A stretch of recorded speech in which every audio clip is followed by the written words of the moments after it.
ഇന്നത്തെ കാലത്ത് ഒരു പാർട്ടിയോ ഒരു ഫംഗ്ഷനോ ഉണ്ടാവുകയാണെങ്കിൽ അതിൽ പലതരം ഫുഡ് ഐറ്റംസ് ഉണ്ടാവും. ഇപ്പോൾ റൈസസ് ആണെങ്കിൽ 2 ഐറ്റംസ് ഉണ്ടാവും, ഫ്രൈഡ് ഐറ്റംസ് പല ടൈപ്പ് ഫ്രൈഡ് ഐറ്റംസ് ഉണ്ടാവും. അതുപോലെ തന്നെ ഇനിയിപ്പോൾ എന്ത് ഐറ്റംസ് ഫുഡായാലും അതിൻ്റെ കൂടെയൊക്കെ സൈഡ് ഡിഷായിട്ട് സെർവ് ചെയ്യുന്ന ഒരു ഡിഷാണ് മയോനൈസ്. മയോനൈസ് ഇല്ലാതെ നമുക്ക് എന്നും കഴിക്കാൻ പറ്റില്ല. അപ്പോൾ ഒരു മന്തി റൈസ് ആവട്ടെ അല്ലെങ്കിൽ ബ്രോസ്റ്റോ അൽഫാമോ എന്ത് കഴിക്കണമെങ്കിലും നമുക്ക് അത് കഴിക്കണം എന്നുണ്ടെങ്കിൽ മയോനൈസ് കൂടിയേ തീരും. ആ മയോനൈസിൽ ഒരു ഇൻഗ്രീഡിയൻറ്റും കൂടി കലർത്തിയാൽ ആ മയോനൈസിൻ്റെ ടേസ്റ്റ് ഇരട്ടിയാവും. ആ രീതിയിലുള്ള ഒരു മയോനൈസിൻ്റെ റെസിപ്പിയാണ് ഇന്ന് ഞാൻ നിങ്ങളുമായിട്ട് ഷെയർ ചെയ്യാൻ പോകുന്നത്.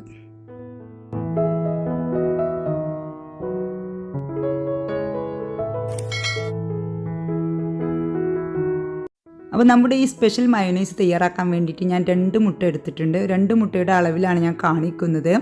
അപ്പോൾ നമുക്കിത് തയ്യാറാക്കാൻ വേണ്ടിയിട്ട് ഈ മുട്ടയുടെ വെള്ള മാത്രമേ ഞാൻ എടുക്കുന്നുള്ളൂ. നിങ്ങൾക്ക് വേണമെങ്കിൽ ഇതിൻ്റെ മഞ്ഞക്കുരും കൂടി എടുക്കാം, പക്ഷേ 2 എണ്ണത്തിൻ്റെ എടുക്കണ്ട.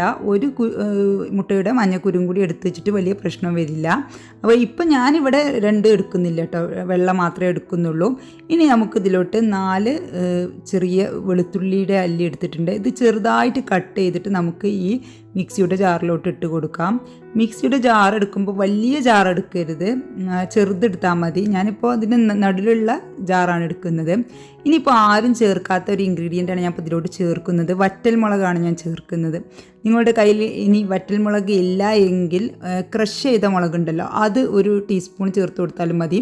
അപ്പം ഞാനിവിടെ 2 വറ്റൽമുളക് ചെറുതായിട്ട് കട്ട് ചെയ്തിട്ട് ഇട്ട് കൊടുത്തിട്ടുണ്ട്. കട്ട് ചെയ്തിട്ട് കൊടുക്കുന്ന കാരണം എന്ന് വെച്ചാൽ പെട്ടെന്ന് അരഞ്ഞു കിട്ടുള്ളൂ.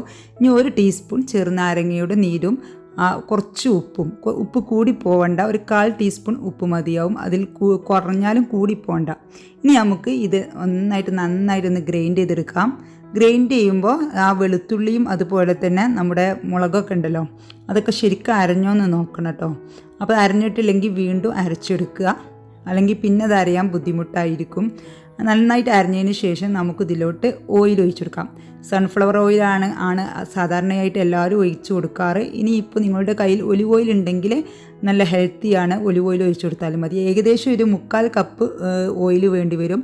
അപ്പോൾ ആദ്യം ഒരു 1/4 കപ്പ് ഒഴിച്ചിട്ട് ഒന്ന് അടിച്ചെടുക്കുക. ഇനി രണ്ടാമത് ഞാൻ 1/4 കപ്പ് ഒഴിച്ചു കൊടുത്തിട്ടുണ്ട്. ഇനിയും നമുക്ക് അടിച്ചെടുക്കാം.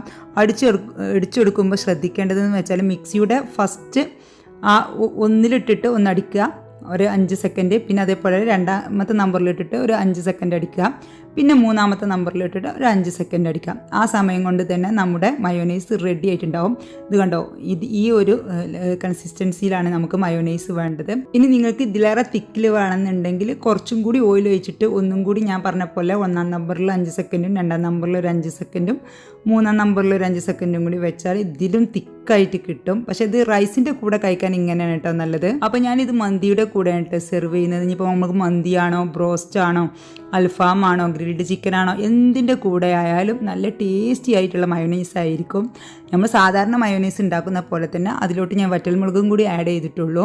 പക്ഷെ നല്ല ടേസ്റ്റ് ഉണ്ട് കേട്ടോ, വറ്റൽമുളക് കൂടി കുറഞ്ഞൊരു എരിവും കൂടി വരുന്നത് കൊണ്ട്. അപ്പോൾ എല്ലാവരും ട്രൈ ചെയ്തിട്ട് ഫീഡ്ബാക്ക് അറിയിക്കണം.